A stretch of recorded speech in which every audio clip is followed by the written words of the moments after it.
The mud on his boots was still fresh when they told him not to come back. Marcus Carter stood at the edge of the gravel lot outside Wynn & Sons General Contracting, holding a dented metal lunchbox in one hand and a small pink plastic hard hat keychain in the other. The keychain was pink. His daughter had won it at a county fair 2 summers ago, clipped it to his real hard hat the next morning, and told him it would keep him safe. He'd never removed it. Now the hard hat itself sat inside the site trailer, no longer his to wear, but the keychain was in his palm, and his thumb moved across its cracked surface the way a man touches a rosary when he's run out of words. Behind him, a few members of the framing crew leaned against the chain-link fence, pretending to check their phones. They had all seen what happened. None of them had said a word. And near the gate, standing perfectly still, clutching the straps of her backpack with both hands, was Naomi. She was 9 years old. She had come straight from school because it was early dismissal Friday, and her father always picked her up at the gate on early dismissal days. Always. She had walked the 7 blocks from Jefferson Elementary to the Wynn & Sons site on Callaway Road because that was where her father worked, and because she trusted, with the absolute certainty only a child can hold, that he would be there. He was there, but everything else was wrong. She had arrived just in time to see a tall man in a clean polo shirt hand her father a piece of paper. She watched him read it slowly, fold it once, and slide it into his back pocket. She saw him remove his hard hat, set it on the table, and unclip the pink keychain with careful fingers. She noticed that not a single person on the crew walked over to shake his hand, and she saw her father's shoulders, wide, sun-darkened, built from 15 years of carrying things heavier than most people could imagine, sag just slightly before he straightened them and turned toward the gate. Toward her. Marcus saw his daughter and stopped. For a long 3 seconds, neither of them moved. The afternoon sun cut sideways through the half-framed skeleton of a future strip mall, throwing angled shadows across the gravel. Somewhere on site, a nail gun fired twice. Then Naomi took 3 quick steps forward, and Marcus closed the distance. He knelt on one knee so their eyes were level, and he smiled. "Hey, little architect." "Daddy, why are you outside already?" He glanced at the keychain. "Finished up early today." "You never finish early." "Well, today's different."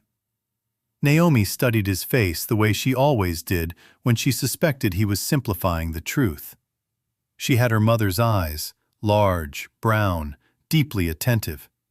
They missed very little. But she was also 9, and 9-year-olds want to believe their fathers, so she let it go. "Can we get ice cream?" "Yeah," Marcus said. "Yeah, we can get ice cream." He took her hand and walked toward the old Chevy pickup at the far end of the lot. He didn't look back. He placed the lunchbox and the keychain on the bench seat, buckled Naomi in, and pulled out slowly, gravel crunching under tires that had been patched twice this year. In the rearview mirror, the Wynn & Sons sign grew smaller and smaller until it was nothing. Let me tell you about Marcus Carter, because the men on that crew thought they already knew, and they were wrong about everything. He was 38, born and raised in Barwell County, a stretch of red clay land and pine forest in southern Georgia where small towns sit along 2-lane highways like beads on a string. His grandfather, Ezekiel Carter, had been a sharecropper's son who learned to read soil the way some men learn to read scripture, not from a book, but from years of putting his hands in it, smelling it, watching what it held and what it refused to hold. Ezekiel never owned more than 12 acres in his life, but he understood something that developers with advanced degrees often didn't. Land remembers. It remembers what was built on it. It remembers where water runs beneath it. And if you know how to listen, it tells you what it can carry and what will make it collapse. He passed that knowledge to his grandson, through thousands of mornings walking property lines, pressing a boot heel into soft ground after rain, and explaining what the give meant. By the time Marcus was 16, he could look at a parcel and tell you within a foot where the water table sat. He could read the color shifts in a clay cross-section and know whether the ground would hold a 2-story foundation or shift in 3 years. It wasn't magic. It was accumulated knowledge, earned through generations of men denied the credential, but never denied the understanding. Marcus was smart enough to know what that knowledge was worth. He went to community college, studied accounting for 2 years, then did something no one in his family had ever done. He started buying land. Small parcels at first. A half-acre near a crossroads, a weedy lot behind a gas station, 3 acres of scrub pine a timber company had abandoned. He paid cash from construction work during the day and appliance repair at night. No bank loans, no co-signers. Every deed free and clear. By 26, Marcus owned 47 parcels across 3 counties. He met Corinne at a church barbecue. She was a pediatric nurse from Savannah with a laugh that could fill a room and a stubbornness that matched his own. They married the following spring. Naomi arrived 2 years later, 7 pounds, 4 ounces, born on a Tuesday while a thunderstorm rolled across the county. For 3 years, life was as close to perfect as Marcus had ever known. Then Corinne got sick. Fatigue, then headaches, then a diagnosis that arrived like a freight train. Marcus sold nothing. He spent whatever her treatment required. He held her hand through every appointment, every scan, every night when she was too tired to speak, but not too tired to squeeze his fingers. Corinne passed on a Thursday evening in October. Naomi was asleep on Marcus's chest in the hospital chair beside her. She was 4 years old. The grief didn't break Marcus. It rearranged him. Every priority narrowed to a single point. Raise this girl right. Raise her to understand that a person's value isn't printed on a business card. By then, 47 parcels had become over 200, spread across southern Georgia and into the Florida Panhandle. Some were leased to agricultural operators. Some sat in the path of planned highway expansions. A quiet trust called Red Clay Holdings managed everything. A small team of attorneys handled the paperwork. Marcus's name appeared on none of the public-facing documents. Nobody in Barwell connected the dots. Why would they? Marcus drove a 12-year-old Chevy. He wore steel-toed boots and Carhartt pants. He packed his lunch in a metal box. He dropped his daughter at school every morning and picked her up every afternoon. And in between, he poured foundations, set rebar, and hauled lumber for whoever was hiring. He did this on purpose. Not because he was hiding, but because he believed that real, physical, dirt-under-your-nails work was a language Naomi needed to hear him speak. He wanted her to see a father who showed up, who carried his weight, who treated every man on a crew with the same respect regardless of title. So Marcus Carter, whose net worth quietly exceeded $2 billion, woke up every morning at 5:15, made his daughter scrambled eggs with cheese, braided her hair using a technique he'd learned from YouTube tutorials, slipped a handwritten note into her lunchbox. Today's said, "You are braver than you think, little architect," and drove to a construction site where he earned $19.75 an hour. No one questioned it. No one looked twice. That was the point. But there was something Naomi carried that Marcus didn't know about. Her school had assigned a family project, My Family, My Story, where every third grader would present a poster and a short speech about their parents.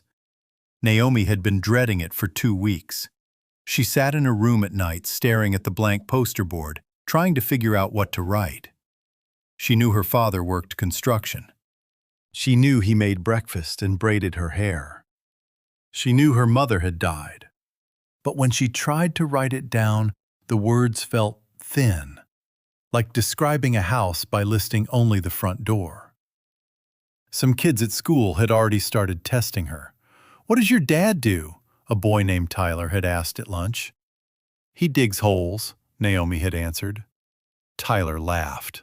"My dad's a dentist," he said, as though the two facts existed on a scale and the measurement was obvious. Naomi hadn't told Marcus about any of this.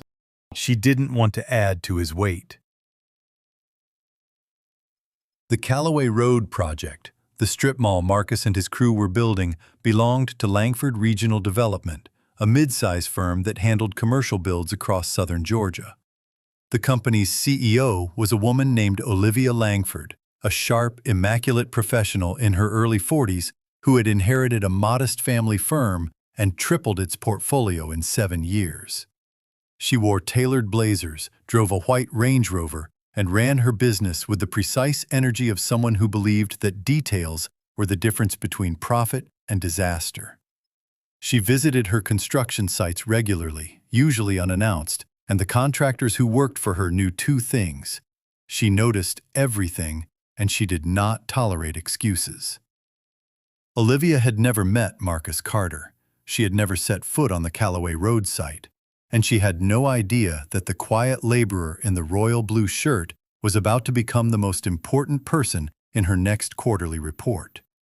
That was about to change. The trouble at work started 3 weeks before the firing, when Travis Wynn arrived. Travis was 29, nephew of Gene Wynn, who owned Wynn & Sons.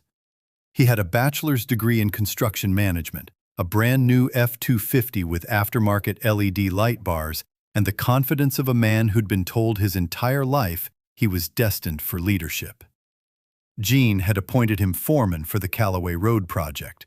It was his first real command, and he intended to run it loudly, decisively, and with zero tolerance for anyone who didn't match his image of a committed worker. His image did not include Marcus Carter.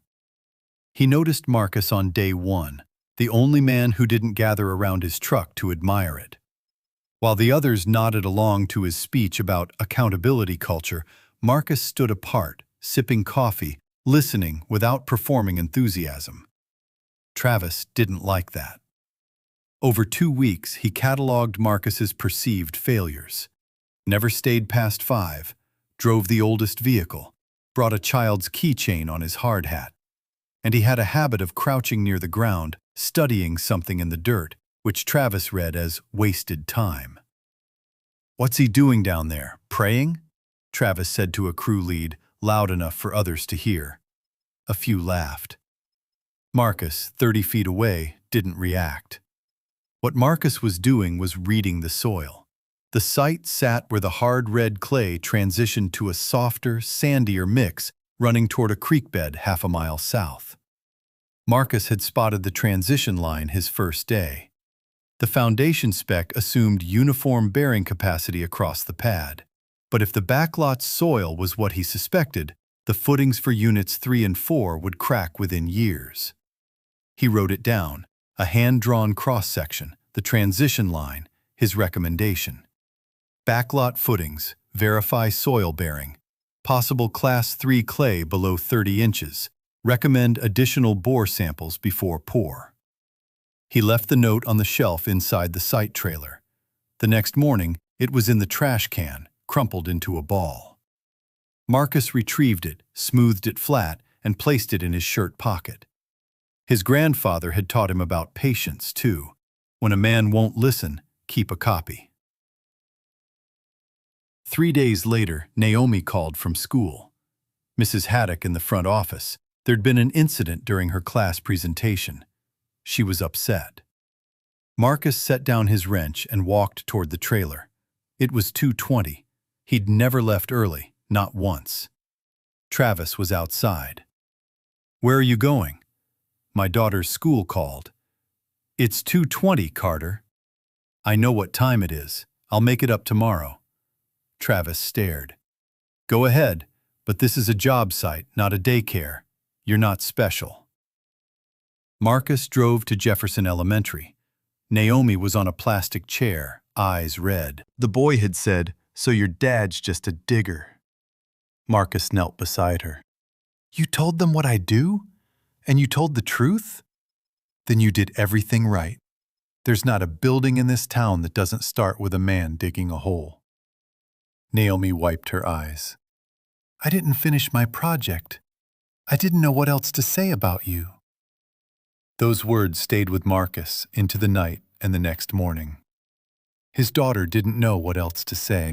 Not because there was nothing, but because he'd hidden everything else so completely that even the person he loved most could only describe the surface. He wondered, for the first time, whether he'd gotten the balance wrong.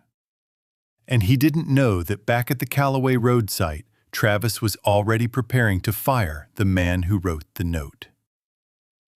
If you think this story is about a man losing his job, wait, you haven't seen what's underneath. Part 2 is coming.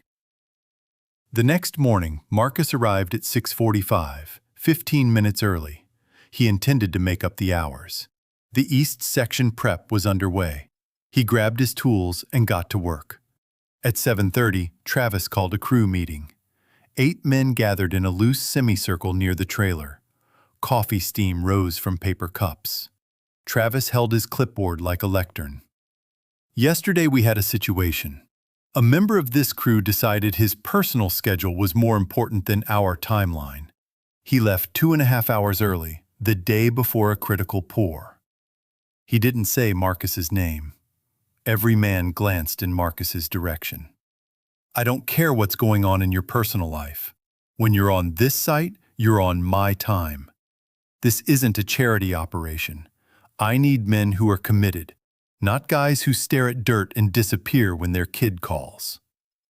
Old Elroy Macklin, who'd been pouring concrete in this county since before Travis was born, opened his mouth. Hold on, Travis. Marcus has been solid since day one. The man's raising that girl alone. I can expect, Travis cut in sharply, exactly what I expect from everyone else. You want to be his lawyer, Elroy? Do it on your own time. Elroy closed his mouth. He looked at Marcus. Marcus gave him the faintest nod. Thank you, and stand down. Elroy stepped back. The crew dispersed. Marcus worked through the day without a word, but the damage was done. The crew kept their distance. He was marked.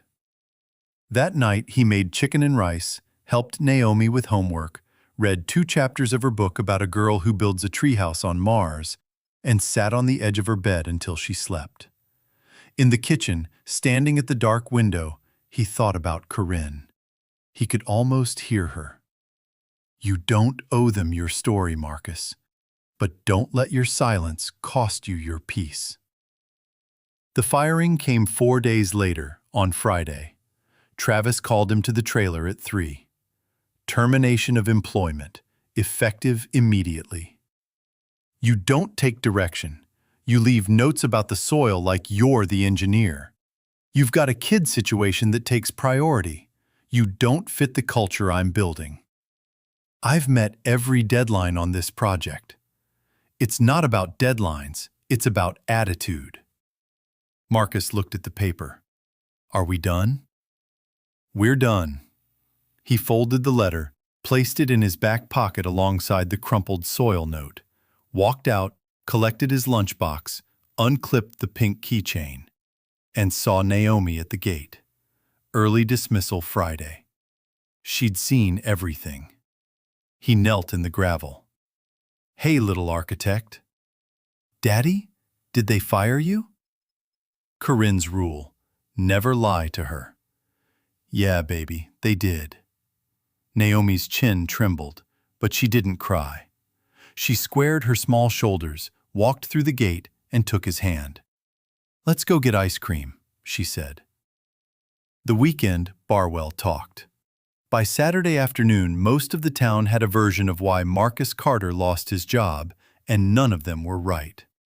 Marcus spent Saturday morning repainting the front steps of the clapboard house he rented on Elm Street, a house he could have bought with one afternoon's interest from his portfolio. Naomi helped, wearing his old t-shirt that hung past her knees, applying primer with the care of a museum restorer. Daddy, are you sad? I'm thinking about what comes next. That's different from sad. I changed my family project. I'm writing the parts I do know. The real parts. On Monday, Marcus drove to Barwell Savings and Trust to deposit a quarterly transfer from Red Clay Holdings, just under $4,000, routed carefully through his Atlanta account. Enough for 3 months of rent, groceries, school supplies. He walked in wearing clean jeans, work boots, a flannel shirt. The new branch manager, Candace Polk, recently transferred from Macon.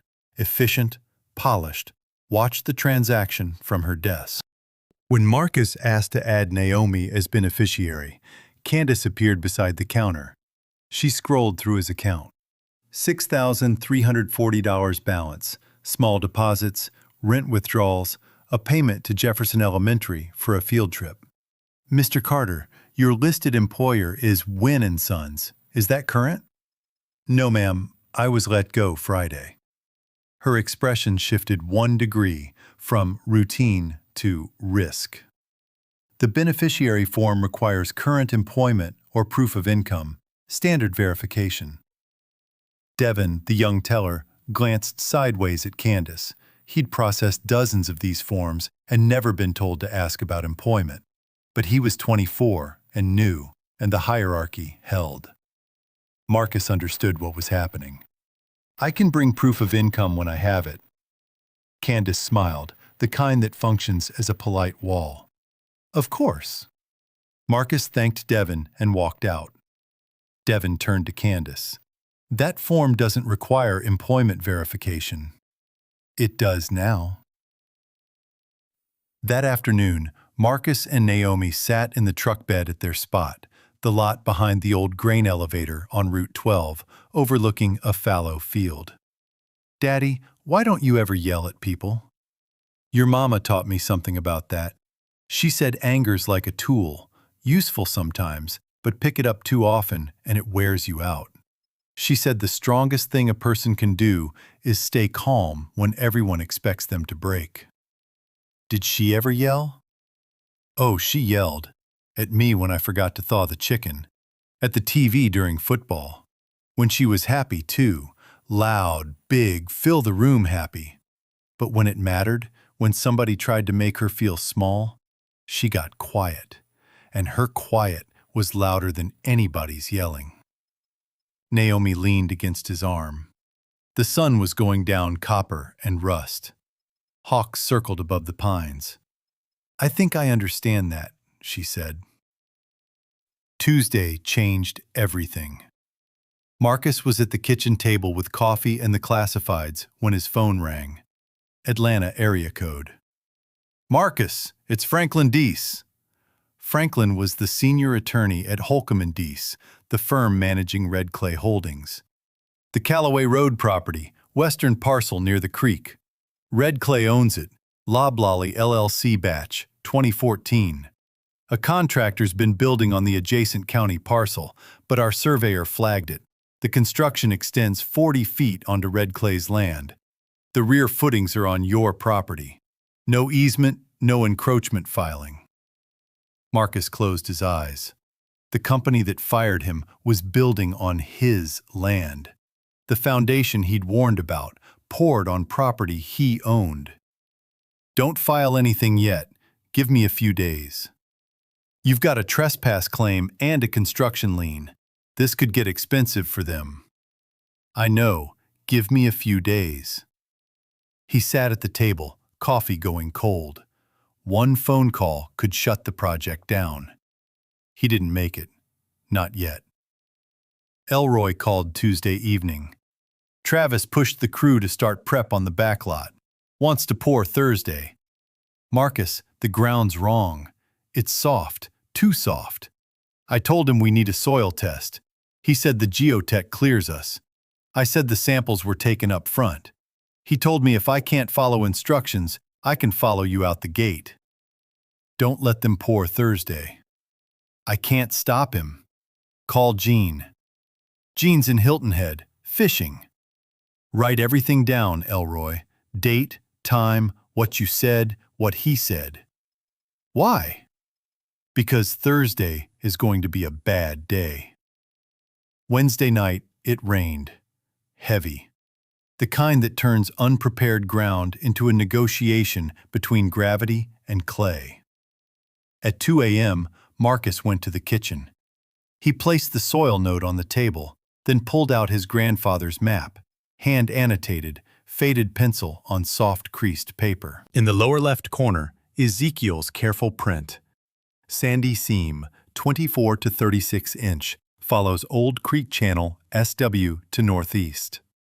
The creek channel ran directly under the Wynn and Sons back lot. He folded the map into his lunchbox alongside the note and went back to bed. Thursday morning, 6:15. Naomi was eating eggs and reading a book about constellations when Elroy called. Travis showed up at 6. "We're pouring today. I told him the ground's saturated. He said concrete doesn't care about rain. The dumbest thing I've heard a man with a degree say. The pump truck's here. I poked a rod into the back trench this morning. It went in like butter. Get the crew off the back lot. Safety concern." "He'll fire me." "I know. Do it anyway. And call Gene." Marcus hung up, walked to the porch, and called Franklin Deese. "It's time. They're about to pour on Red Clay's parcel. Compromised soil, wrong weather, no easement. File an emergency stop work with the county. Use the survey data. They'll ask who owns the land. Then tell them. Are you sure?" "I'm sure." He stood on the porch, listening to rain drip from the gutter. Somewhere across town, a pump truck idled beside a trench full of muddy water. For the first time in years, Marcus Carter was about to stop being invisible. But it wouldn't be the county inspector or Gene Wynn who would make the moment unforgettable. It would be a woman named Olivia Langford, a woman who had never met Marcus Carter, who had never seen him pour a footing or braid his daughter's hair, stepping out of a white Range Rover and asking a single question that would turn the entire site to stone. What happens when the CEO of the development company arrives and discovers who really owns the ground? Part 3 answers everything.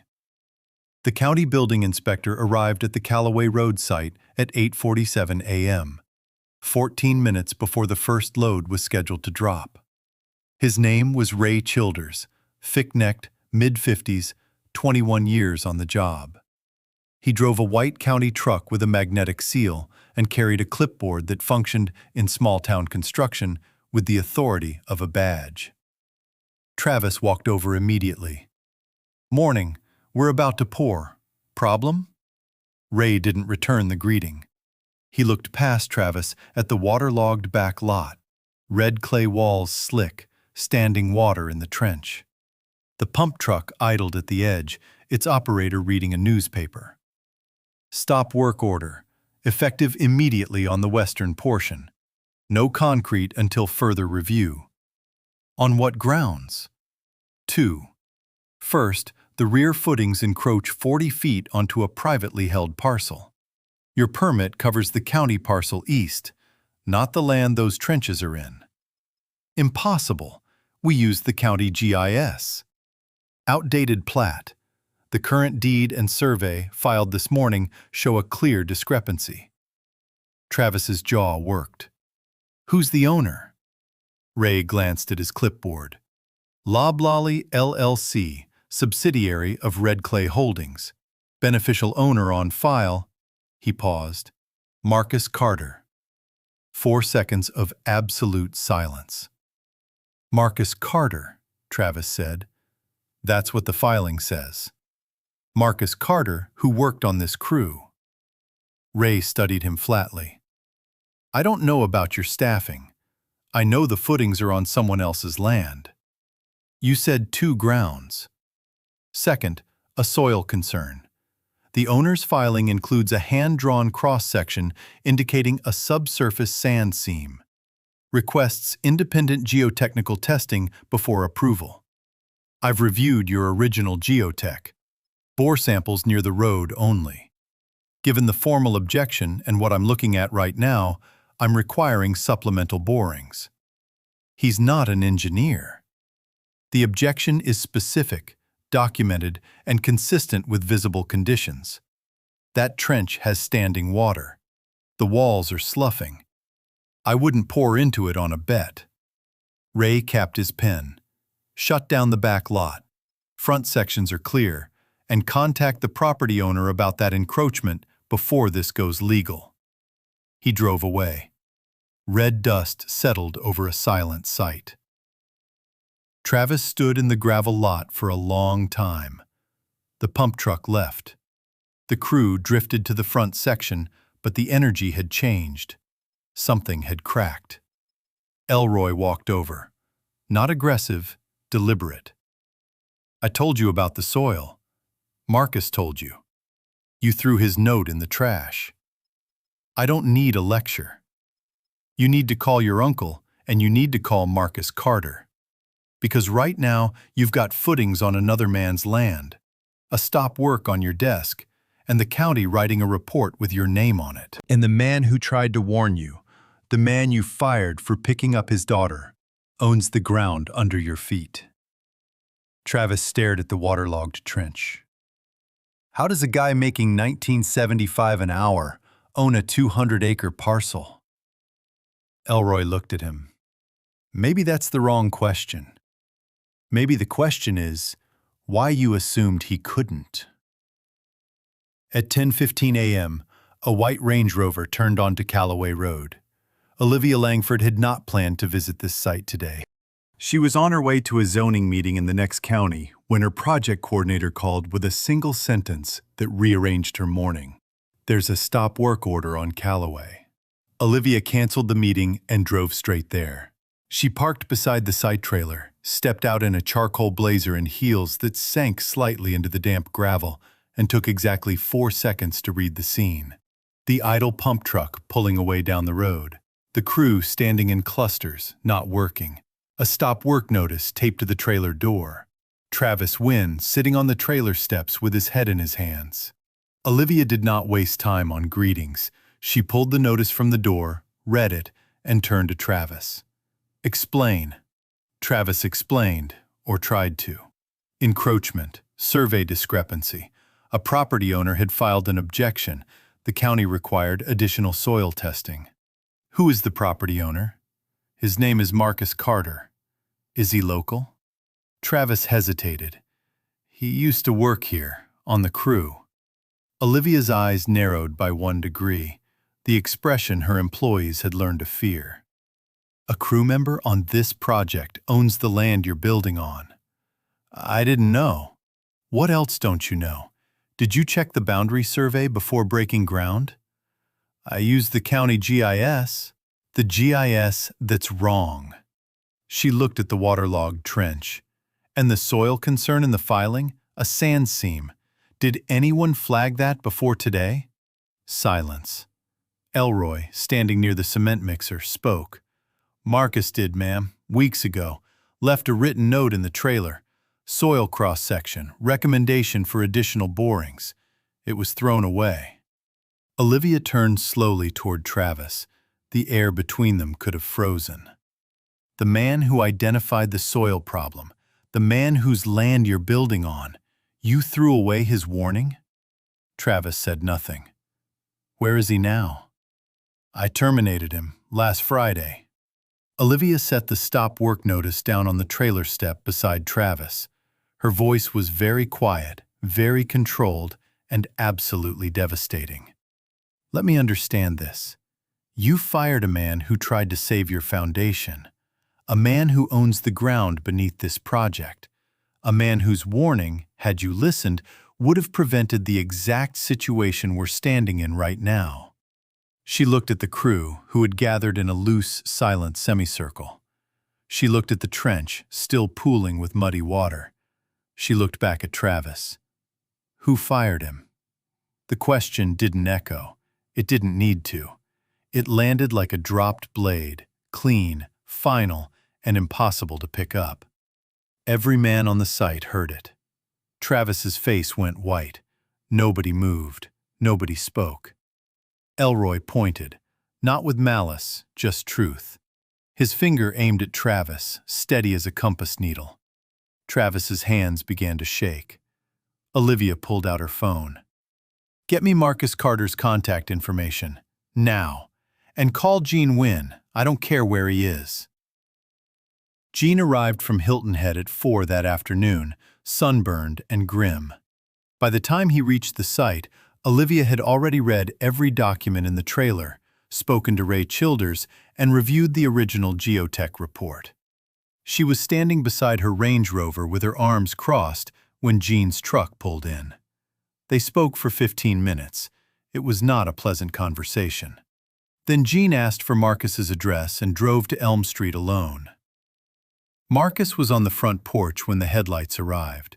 He recognized Jean's truck, the silver Silverado with the Wynn and Sons logo, older and more modest than Travis's showpiece. Marcus was sitting on the top step, the one he and Naomi had painted white, with sweet tea and his grandfather's map on his knee. Naomi was inside doing homework. Jean parked, walked up the path, and removed his cap at the bottom of the steps. "Mr. Carter." "Mr. Wynn, have a seat." Jean climbed up and sat on the porch rail. Crickets pulsed. A dog barked down the street. "My nephew made mistakes. The boundary, the soil, the way he treated you. I'm not here to defend him. I'm here to figure out where we go." Marcus unfolded Ezekiel's map across his knees and pointed to the penciled notation. "My grandfather drew this 40 years ago, walked every acre west of town, mapped the soil by hand. This line, the old creek channel, runs under your back lot. Sand seam follows it, 24 to 36 inches down. Your geotech missed it because the borings were in the wrong place." Jean traced the line with his finger. "Your grandfather made this?" "He couldn't afford a surveyor, so he became one." Long silence. "What do you want, Mr. Carter? You could shut me down. Trespass, lien, negligence. My attorney says you'd win all three." Marcus looked at the dark street, firefly near the mailbox. "I want the footings done right. Supplemental borings, redesigned foundation, proper drainage. An easement agreement at a fair lease rate. Elroy Macklin made site foreman. He tried to warn your nephew and almost got fired for it." "And Travis?" Marcus thought. The morning meeting, the letter, Naomi at the fence. "He's your family, your decision. But if he stays on any project in this county, he starts at the bottom, learns the soil, learns to listen, never fires another man without knowing who that man is." Jean extended his hand. Marcus shook it. "I've built things for 35 years, and I've never been outclassed on a man's own porch. Easement paperwork to your attorney by Friday. Franklin Deese, Holcomb and Deese, Atlanta." Jean hesitated on the second step. An Atlanta law firm, a rented clapboard house. One more piece of a picture he was only beginning to see. The next morning, Olivia Langford drove to Elm Street herself. She had spent the previous evening reviewing county records, trust filings, and property maps. What she found kept her at her desk until midnight. Red Clay Holdings, the entity behind Loblolly LLC, controlled over 200 parcels across southern Georgia and the Florida Panhandle. Agricultural leases, highway corridor land, coastal acreage. The portfolio's estimated value, based on comparable sales and lease income, exceeded $2 billion. The beneficial owner was Marcus Carter. The same Marcus Carter who had earned $19.75 an hour on her project. Olivia was not a woman who was easily stunned, but she sat in her office chair for a full minute staring at the screen before she closed her laptop. She arrived at Elm Street at 9 a.m. Marcus was on the porch with coffee. Naomi had already left for school. Olivia parked, stepped out, and walked to the bottom of the steps. She did not remove a cap, she wasn't wearing one, but her posture carried the same gesture Jean's had, the recognition that she was entering someone else's space.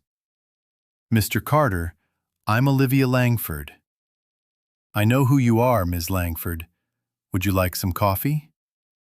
She climbed the steps and accepted a cup. For a moment they sat in silence, the CEO of the development company and the man she'd never noticed, sharing coffee on a porch that cost less per month than her car payment. I owe you an apology, Olivia said. Not for what Travis did, that's Jean's responsibility, but for what I didn't do. I visit my sites, I review my crews. I pride myself on knowing every detail. And I walked past you, or rather, I never even looked. You were invisible to me. A line item, a head count. And it turns out you were the most important person on my entire project. Marcus sipped his coffee. I wasn't trying to be important. That's exactly the point. She set her cup down. Mr. Carter, I'd like to discuss a partnership. Not just the easement, something larger. Red Clay's land position and Langford's development capacity could build something meaningful in this region. But I wanted to ask you in person, not through attorneys. Marcus looked at the street, the same street he'd driven Naomi down 1,000 mornings. I'll think about it, he said, but I have one condition that's not negotiable. Name it. Any project we build together, flexible hours for parents, on-site childcare during summer, and a scholarship fund for workers' kids. Every site, every project. Olivia studied him. That will cost money. I have money, Ms. Langford. What I want to build is something money can't buy on its own. She extended her hand.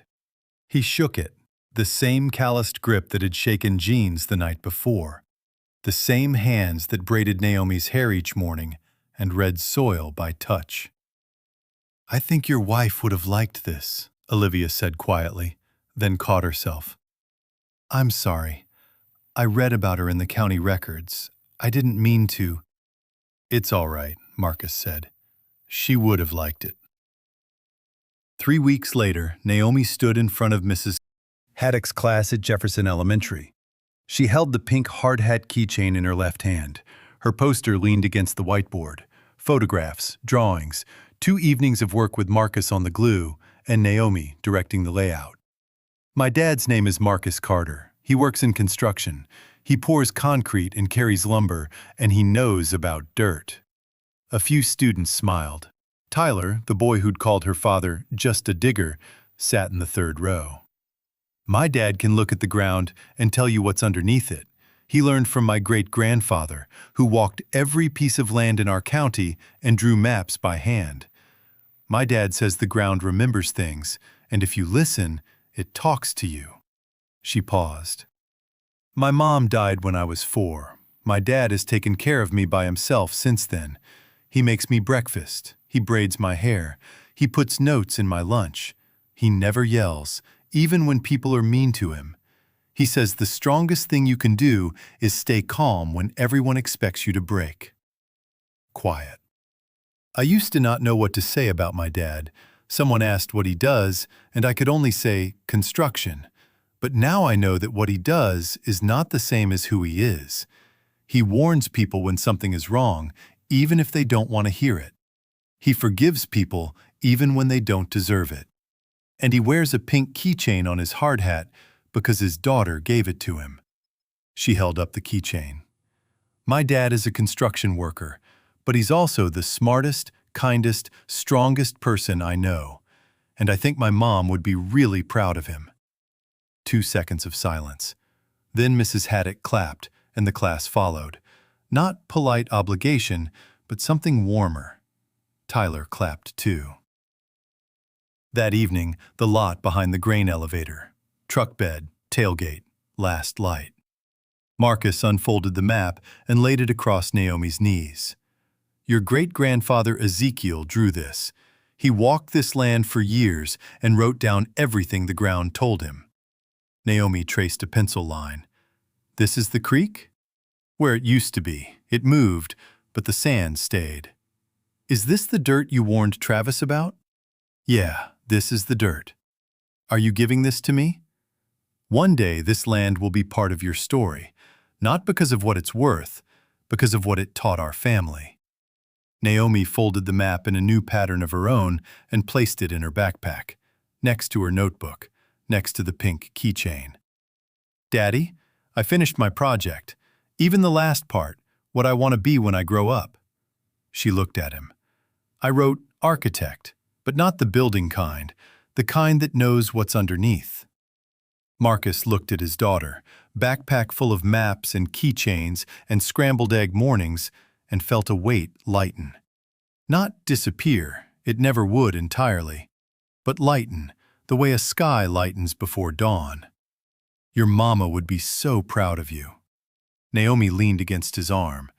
She'd be proud of you too, Daddy. They watched the hawks circle until the sky turned violet, then dark, and the first stars appeared. The same stars Ezekiel had navigated by, Corinne had wished on, and Naomi was just beginning to learn the names of. The ground beneath them was steady. It always had been. Before you go, if this story reminded you that the quietest person in the room might be carrying the heaviest load, hit that like button. If you know a father who shows up every day without asking for credit, share this with him. He deserves to know his story matters. Subscribe to Recorded Dad Stories. We'll be right here, telling the ones most people walk past. Drop a comment. What would you have done in Marcus's place? We read every single one. See you in the next one.